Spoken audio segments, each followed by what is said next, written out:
Here's the problem. Blood pressure is really scary. If your blood pressure is above 120/80, you're not categorized as being healthy anymore. Already, if you're 121/80, you are considered elevated when it comes to blood pressure. That's right, you're classified as actually having a disease. Now, the goal of the doctor is to try to help you reduce your blood pressure to below 120/80. Now, whether that's talking about diet or talking about exercise or lifestyle changes, stress management, there's lots of things that you can do to try to lower your blood pressure. More likely, your medical doctor is going to use pharmaceutical drugs to do it, but whatever it takes. And this is irregardless of age. But is there ever a time when you can have higher blood pressure and it's actually okay? And the answer is there are 3 interesting times when your blood pressure will go up and it's actually okay. And I'm going to tell you what they are. So let's just get into it. Number 1 is exercise. When you exercise, there are 2 numbers for blood pressure. There's the systolic number, which is the top number, that's the larger one, and the diastolic. But when you exercise, your systolic number will go up. There's a reason why.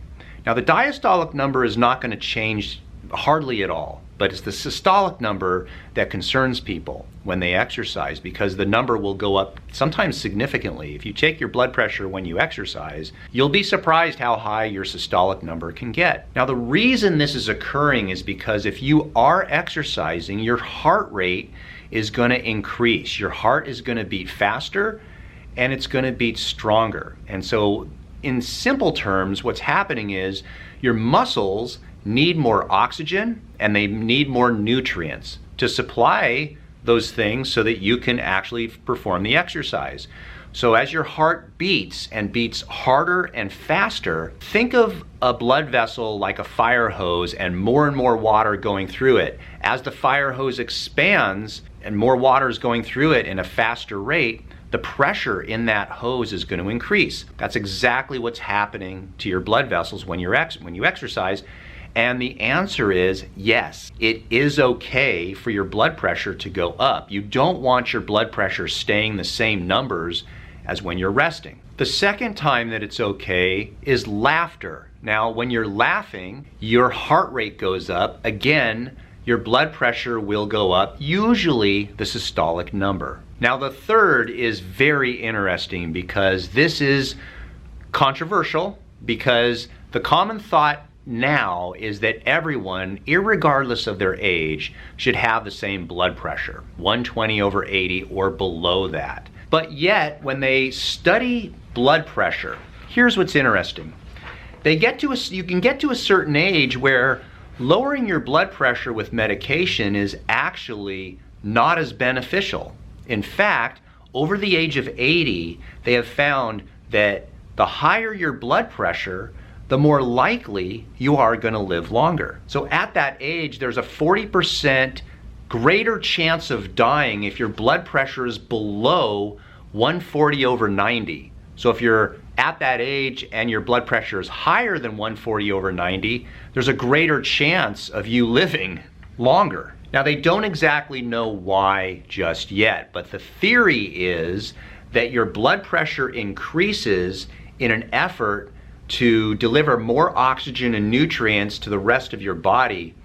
It's a compensatory mechanism. It's a compensation for the fact that your body's getting old, the pipes aren't as strong as they used to be, and so when the pressure goes up, it's a way to perfuse oxygen and nutrients to different parts of your body. The problem is that if you use that 120/80, everyone should be like that theory, then you're taking people that their body is trying to survive with this normal compensatory mechanism, and you're artificially lowering it to some algorithm or chart, and it actually makes people less well. If you do something to the body that is not natural, you tend to induce problems. Well, that's the theory behind it, and I'm curious to know, what are your opinions? Do you think a person who's 80 should have the same blood pressure as a person who's 20? Should we artificially try to lower everyone's blood pressure to below 120 over 80. Have you yourself ever been on medication or gotten blood pressure so low that you actually start having problems and you actually felt better with a little bit higher blood pressure? Because there is some human variation. Let me know in the comments sections what your thoughts are. So today's video sponsor is Bioptimizers, and they have a product called Magnesium Breakthrough. Magnesium Breakthrough is a magnesium supplement, but it's not just one magnesium. It's 7 different types of magnesium, and the benefit of that is you can digest them better and get more absorption into your body with greater efficiency. Now, there will be a link down in the description with a discount code. I would suggest that you at least look at this product and see if this product is right for you. Magnesium plays a very strong role in blood pressure as well as other functions of your body. I personally take magnesium for a couple reasons. The first is it helps me sleep. And by taking magnesium at nighttime, I sleep fantastic. And as you know, the greater the sleep that you get, the more recovered you feel, so you have more energy during the day. Also, I like to ride bikes, I like to exercise, that's just my thing, and magnesium plays a great role in muscle recovery. So I actually feel better the next day if I take magnesium. So again, there'll be a link down below with a discount code, and if you like my videos, thumbs up, subscribe to the channel, bell notification, and right here is a video that you may want to watch. It's my complete guide to lowering your blood pressure, totally free.